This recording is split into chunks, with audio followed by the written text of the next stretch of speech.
So we did something, not impulsively, not entirely rationally either. Just something that made sense in the way getting a tattoo after a breakup makes sense. Or ordering an iced coffee during a snowstorm. You feel it in your chest, and before it reaches your brain, suddenly you're spiraling. In a good way, kind of. Welcome to Avocados Abroad. We'll explain, eventually. But for now, just buckle up. Or don't. We're not in the mood to get fined.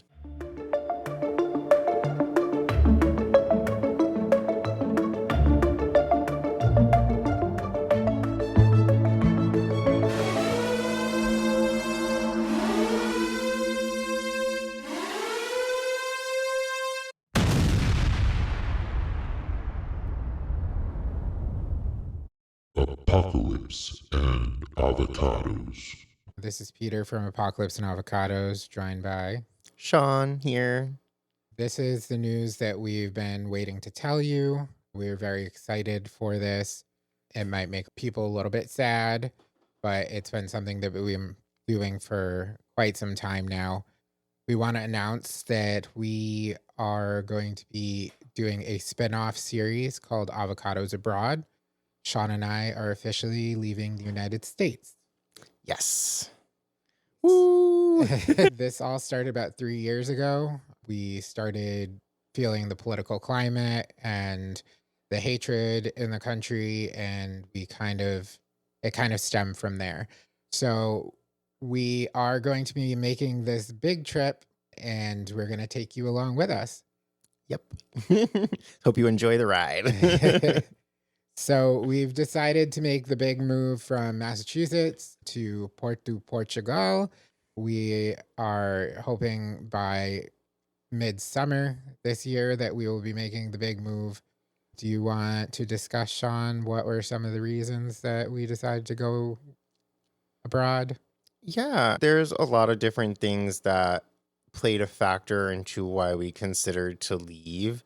Politically, things are getting really crazy here. There are rights being taken away from not only LGBTQ people, but women and minorities in general. And there's just an increase in the cost of living and a lack of what you are getting from the country as far as like healthcare and when you do need assistance and things like that. So we were really just looking to find a better quality of life somewhere that would accept us, where we could become part of the community and thrive and help the people that are there by being able to contribute something to them that is not necessarily coming from their economy. Right. We're excited to join the culture. I've been learning the language for 6 months now. Yes, he's much better at it than me. I am still only a couple words in. It's been a lot of fun, but to be honest, my breaking point was the November election. Yeah. Once we knew that he was going to take office again, we knew that it wouldn't be safe for us. We've discussed this in previous episodes, how this is a privilege, and we are fully aware that this is a privilege to be able to do this. And we're excited. We want to share the journey with you. But yeah, the breaking point was Trump being reelected. It is insane that we are going to be leaving our home, our families, everything that we know, our language, our culture, to have a better quality of life. What else can I tell you on this? We're excited for having beautiful weather most of the year.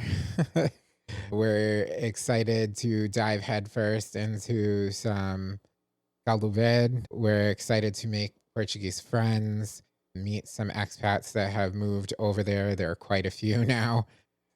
Some vinho verde too. Yep, the vinho verde. We're excited to drink that. We drink that now. But yes, we've chosen the city of Porto to be our next home. And in the process currently, we have applied for our visas, and we will go over that in another episode as to the grueling process that was. We will take you through the whole thing. Yes. We have applied for our visas. We're just waiting on the finalization of this. We do have an apartment in Porto that we have rented already, and we will let everyone know how we achieve that because that seems to be a big thing with expats moving over there. Yes, we will. We'll let you know how we did that. No, like sponsorship in that. It's just Right. we will let you know what we used so you can make a decision for yourselves if you ever decide to do something like this. I will tell you that the way that we decided to go with that was a pleasant and painless experience. I would not say it was expensive, but it definitely wasn't cheap. Yeah, I think it was priced fairly Yes. for what they're doing because from what I've read in expat groups and different things online, the process of finding an apartment is probably one of the most stressful requirements for the visa. So I am very appreciative of the assistance we had with that part of the process for sure. Yes. We do have quite a few of these reasons, but Shaun, what were some of the reasons that we chose Portugal? One of the big things that stood out for me, okay, let me backtrack a little bit. One reason Portugal was a big blip on my radar, I guess is the way to say it, is that my grandfather is from Portugal. His family is from Portugal. So he always talked about being Portuguese and Portuguese things. So I've always wanted to experience it and learn more about that culture because I didn't know much about any of my like heritage, really. So that interests me a lot. Also, the fact that Portugal ranks number 7 for safety, I believe, Yep. that is huge.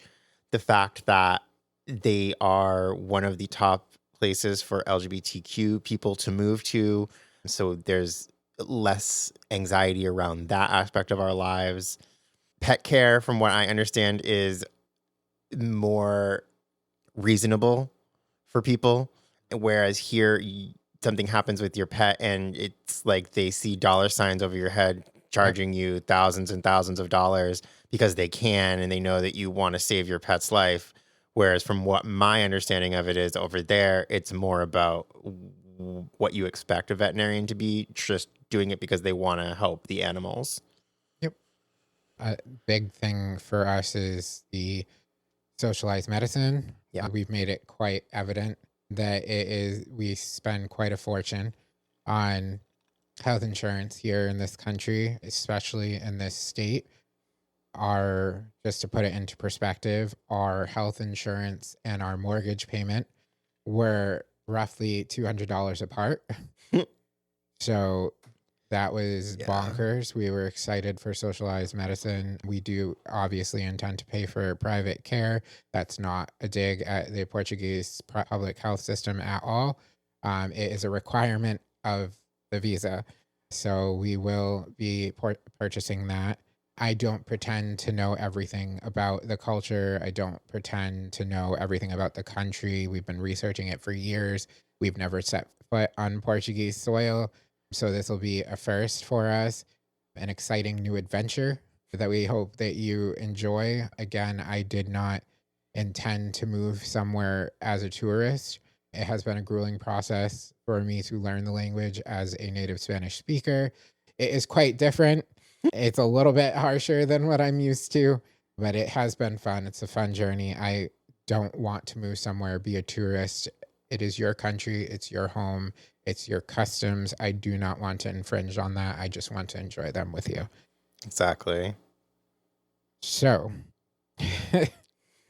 now that we've made the big news, do you want to let them know where we are right now or what's next, really, for the Apocalypse and Avocados podcast?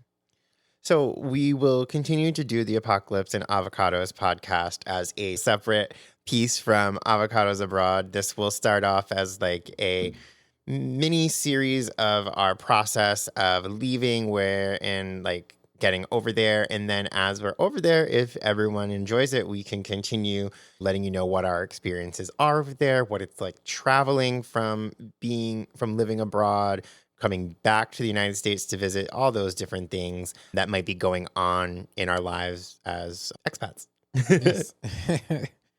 We are fully aware that we will be immigrants Yes. in their country. And that we will have a lot to learn. Yes. And from what we hear, the bureaucracy is a lot, but we can brave that, and you can absolutely brave it with us. We think that's going to be exciting. As far as the Apocalypse and Avocados, Carissa will still be doing that with us. We will be doing that digitally, so do not get Do not fear. Yes, do not get discouraged or fear when you don't see the episode right away. It's a learning process for us doing this digitally, but we and Carissa will still be doing that part of the podcast. You may have noticed a few of our recent Apocalypse and Avocados episodes were digital. Yes. You may not have, you may have, who knows, but we're working on it. So we're working on all the little bugs and figuring out how to iron things out and make it nice for all of you. Well, that sounded so weird. We just want to give you a rundown of where we are now in the process. As we said, we have applied for the visas. We are waiting for finalization on the visas. We do have an apartment already over in Portugal. We don't have a car because we don't need one. We are smack dab in the middle of Porto. It's definitely a city. It's compared to where we live now. Oh, yeah. Going from like the tiniest population to a really big one. Yes. We've lived in cities before. We're both from big cities, so it's not going to be a surprise for us. It's more going to be a surprise for our dog who grew up here in the country. Yeah. A little bit of culture shock for him, but I think he'll handle it well. A little bit of sad bittersweetness. We have sold our house. We are moving out in July. Yes. We have not packed a damn thing in the house. That is going to be an absolute shit show. And it's also a little bittersweet because this was the last place for one of our pets. So leaving is hard. It was hard to put the house on the market. It was our first home. Unfortunately, and fortunately, it sold in 4 days. Yes, it did so quick. And yeah, that is where we are in the process right now. After that, we will give you a rundown about selling our cars, any of the luxuries we have in the home that we are willing to part with, selling those. And then we will be taking you on the flight with us and showing you how we boarded, booked, how our pets are going to travel with us. We'll be giving you a rundown on that. On all the requirements for taking pets overseas. Yes, starting with the USDA certification, which is backlogged quite a bit now. And I do want to quickly mention this for anybody who is possibly or in the future is considering Portugal and they have pets. One of the requirements for animals is the order in which they get their microchip and vaccine. Yeah, so I want to say it's the microchip and then the rabies vaccine that you have to get, but I could be wrong on that order. Just talk to your vet, make sure that they look it up and everything is done in the correct order. Yeah, that was just my little tidbit on that. Yeah, most vets already know, though. Ours did, and we were shocked because it's literally in the middle of nowhere. Well, she did have to look it up. That's why I'm saying, and that's why she thought the order was weird. So, yeah. All right. So, with that being said, we're gonna take you along on this adventure. If you're willing to come with us, honestly, we're expecting a lot of things to go wrong, especially in the first year, which we have to stay a minimum of a year, just due to our lease. But yeah, so just join us with us, the culture shock, our new home, learning the area, meeting other expats. So if you're listening and you have moved abroad already, drop us some comments. Let us know what we should and shouldn't do, what we should look out for. Granted, we have been researching this for 3 years, so we're a little bit familiar with the things that we shouldn't do as Americans abroad. But honestly, if you've ever dreamed of moving abroad or just want to watch us fumble through it, please stick around, follow, subscribe, and send us your Portugal tips. Expat stories or just words of encouragement. We'll need them. Definitely. We're making this leap together, and you're coming with us. So this has been our very first episode of Avocados Abroad, and join us for the next adventure. Bye, everyone. Bye.